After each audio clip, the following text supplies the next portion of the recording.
No, I completely agree, mate. I think, I'd say I think it's really good as well, mate. I think that it's interesting that it's actually resonating with people. I mean, I'm not going to lie to our audience. When we first started this, it wasn't in our plan for people to actually like it. And what I mean by that is, of course, we want people to watch it and we want people to say, "Oh, we're getting something out of this." But at the same time, as everyone who's close to me knows, I love the Linus show.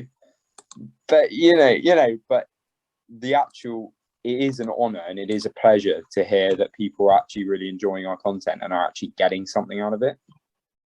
I agree. Yeah, I think actually having guests come on who think that their time was worthwhile and not wasted, I think that's incredibly rewarding for you and I because it means that we're not boring them, and some of the questions are actually appropriate, which is quite good to hear. So, if for all those who are listening, welcome back to Silvertail Podcast. It's a very chill episode. It's just me and Solers. We interviewed at this stage just be about 12 guests. This is unlucky number 13. Yeah, it's unlucky number 13 indeed. And we're just having a little digest about the guests we've had on. We had a couple of topics in mind. One of which was body confidence, which we just discussed with a guest we've just recorded with. I want to go to you first, Solers. If we're being brutally honest, which I can be as a friend to you, you've gone through a lot of different stages of body shape in your life. I have, mate. How does it feel?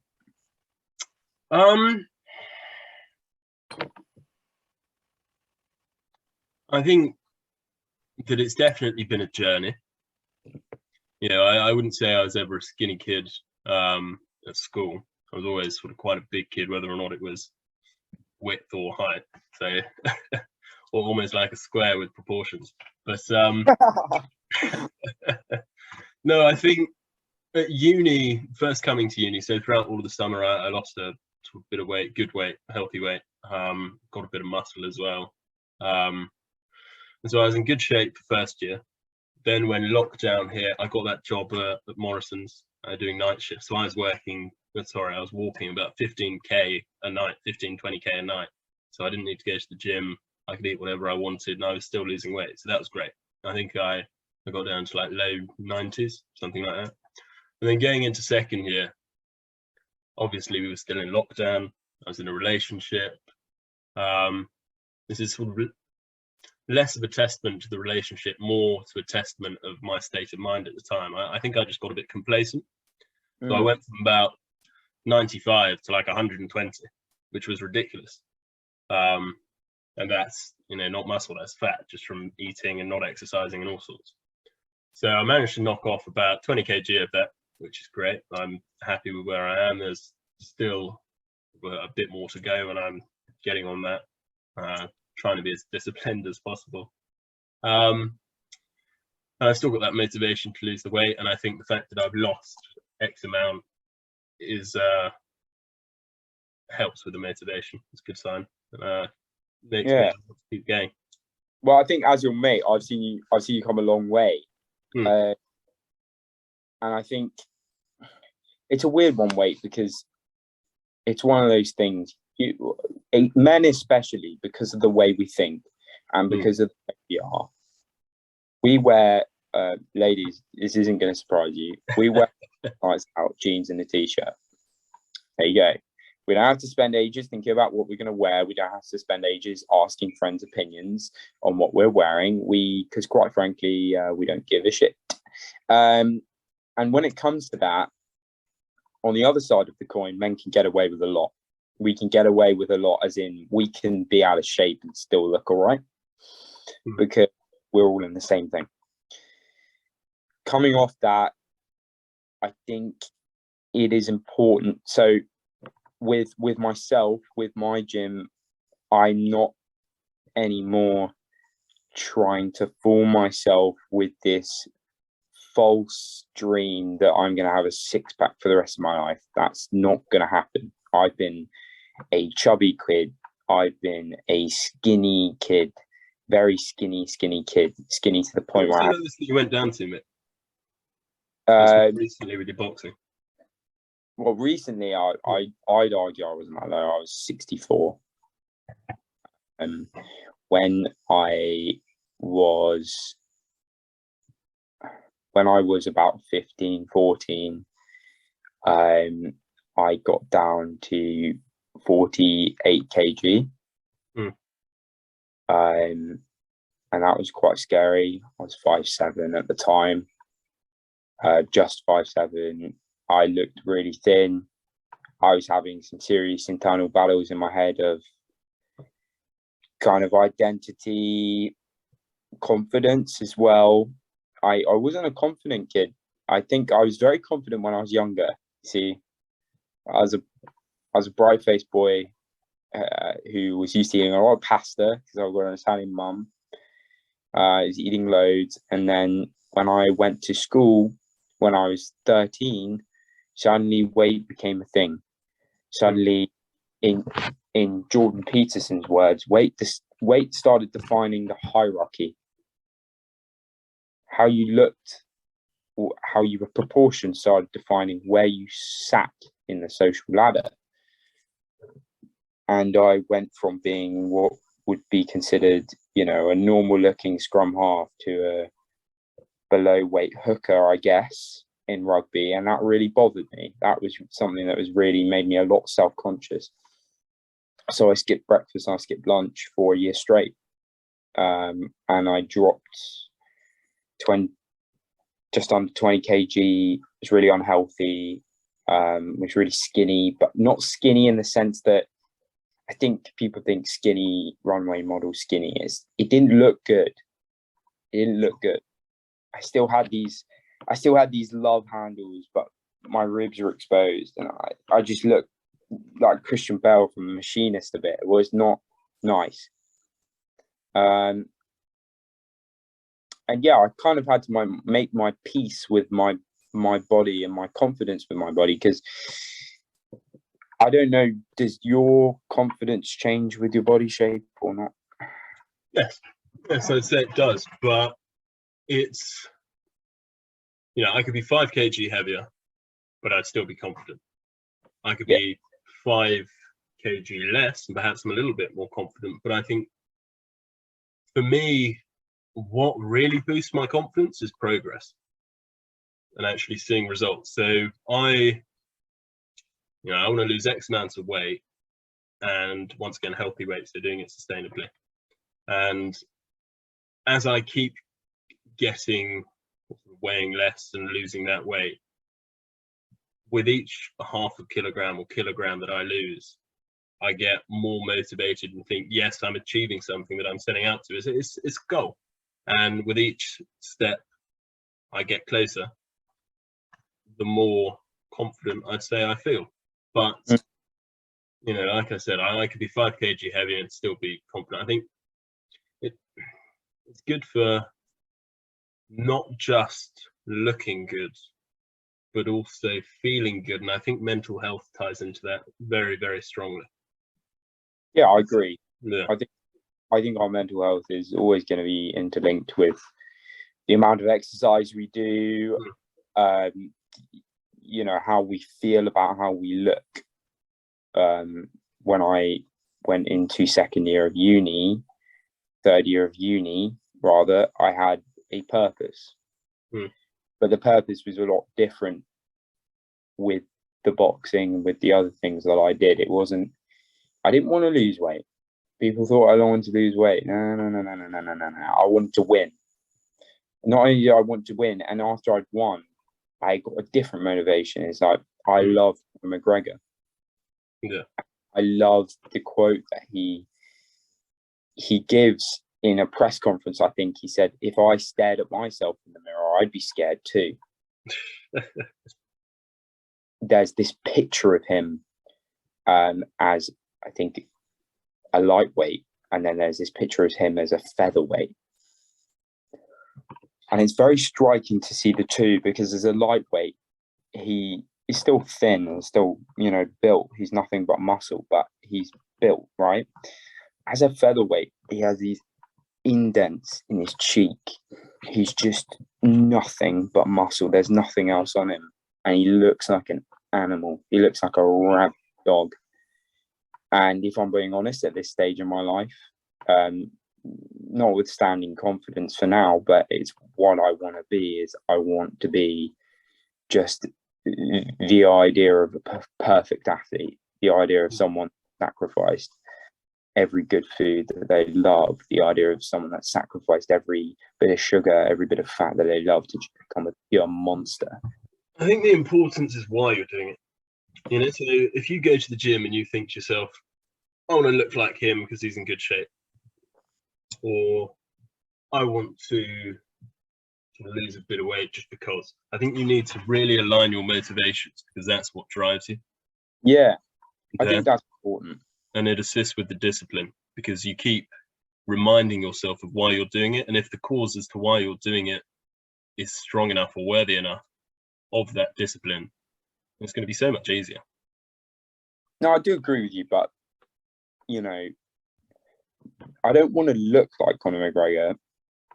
Okay. Because he's different height. That's another thing to consider, ladies. You know, if you're a different height to someone else, don't ever think you're going to look the same, because you're not. You're your own height. You're your own person. You've got your own genetics. You're going to look how you look. You might look better. You might look different. It doesn't matter. It's the idea that I like putting at this stage, and this is not something I don't even know why I'm talking about this, to be honest, but I don't necessarily encourage people to do this, and this does link in with confidence, but I like putting my body under strain, because I like knowing that I can push myself to a limit and test where that limit is. And I think when I first walked into a weights room a year ago now, I was very nervous. Not many people know that I'm not a natural gym person. My genetics, weight-wise, I'm from an Italian family, right? They're shit. I'm just gonna say that so everyone knows. They're rubbish. Okay. But I want to test myself. I want to test my discipline, exactly how you said. And I know discipline plays a role in your life, not just with your weight, but with everything, right? Yeah, massively so. I think routine really helps with keeping discipline in check as well. I think if you, to say, you know, you're going to go on a run in the morning when you first wake up before work, or you can do a bit of it doesn't have to be a run, it could be anything, it could be a jog, it could be, as you do, some skipping or something like that.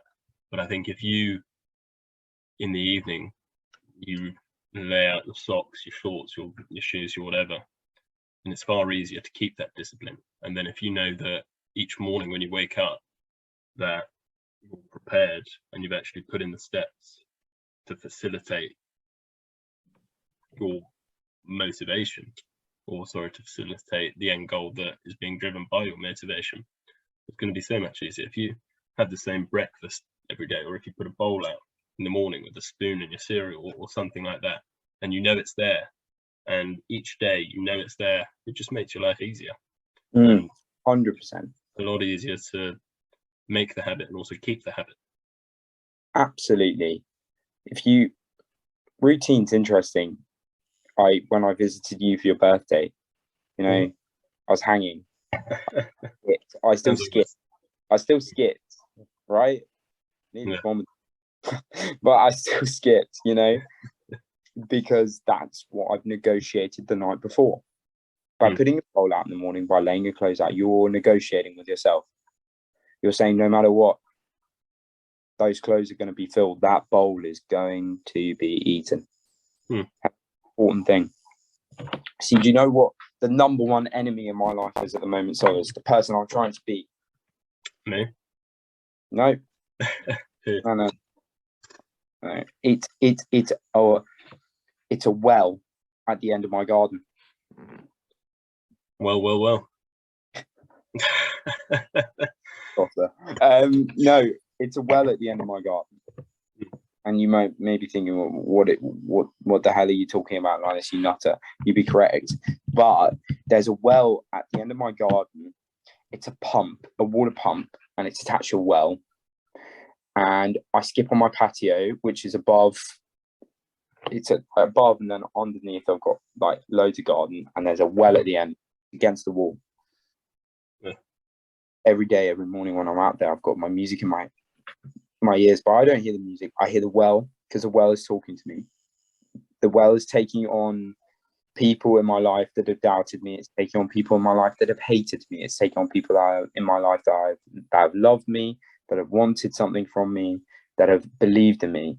And it's telling me, you're going to fail today, you're going to fail today, you're going to fail today. And every time it says that, I skip harder, and I skip harder, and I skip harder. I'll never beat that well. Oh, well. That's the that's the undefeated enemy.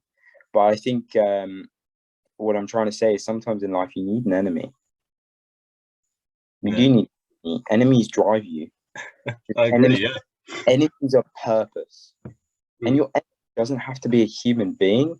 In fact, I honestly discourage you to make an enemy a human being. Human meant to be assets, they're meant to be friends, and they're meant to be loved ones. They are not meant to be enemies. Make an enemy a purpose, make an enemy a thing. It doesn't matter what it is, but if it's something that drives you to be better, take it on. Yeah. Well, there you go. Keep your friends close, keep your enemies closer. Yeah. Oh, well. You know, you've reminded me of something, actually. Why did the blind man fall down the well? I don't know. Because he couldn't see that well. Ladies and gentlemen, obviously we don't mean any offense to any blind people out there. We recognize your struggle, and we want the best for you. Moving on, what other topics were brimming? You see, we've had a lot of episodes recorded. We're on our 12th. We've had some really interesting people. Yeah, a lot of diversity as far as backgrounds and careers. I think we need to get out of our ego zone of exercise and overachievement and maybe talk about the law. We're law students at the end of the day. We are nobodies pretending to be somebodies. And that's an interesting idea. Sol, as you're going into your third year, how do you feel about that? A lot of things.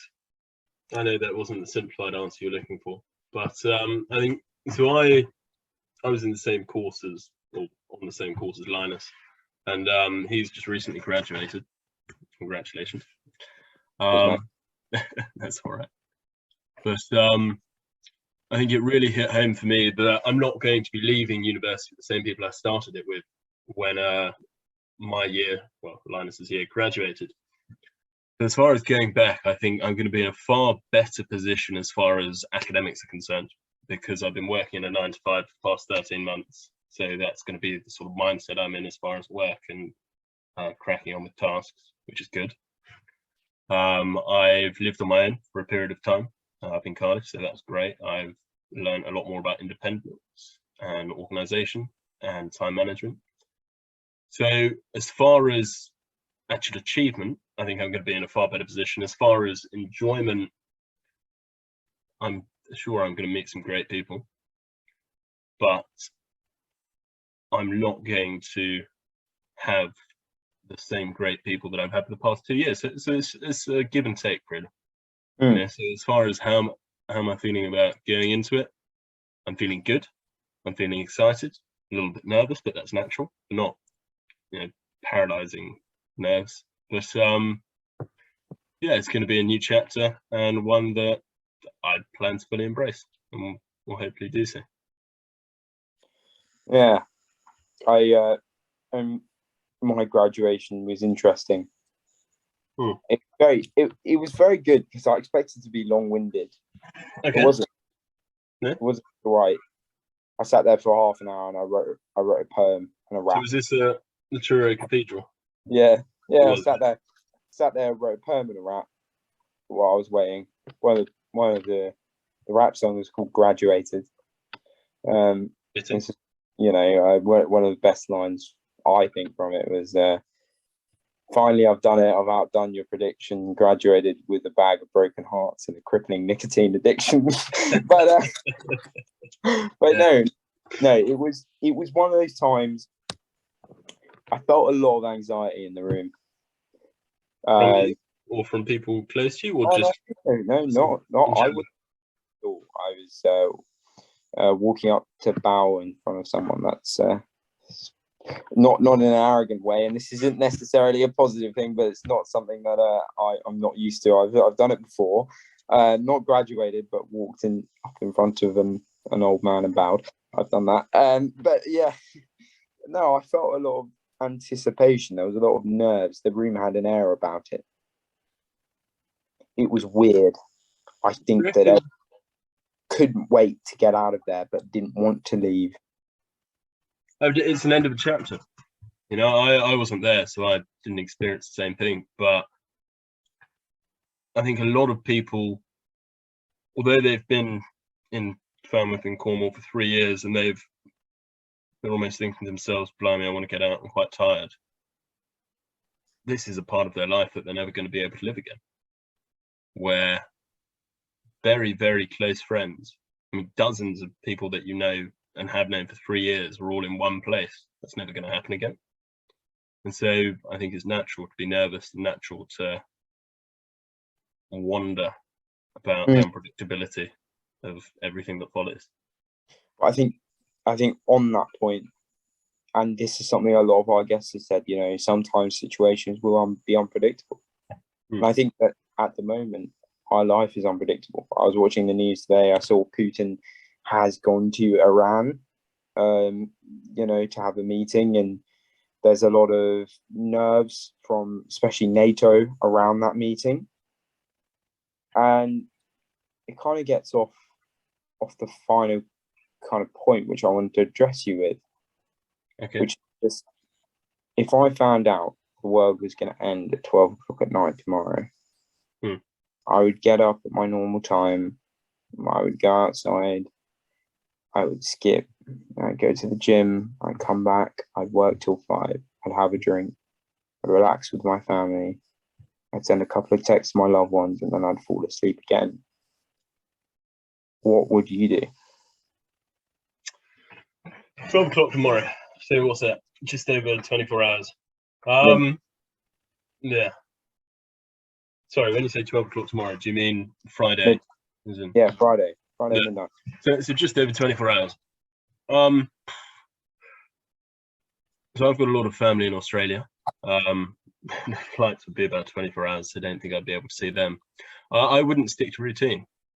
You know, I think routine is great for progress, but if you know that you don't need to progress because it's all coming to an end, then I'd probably just celebrate with my family in England.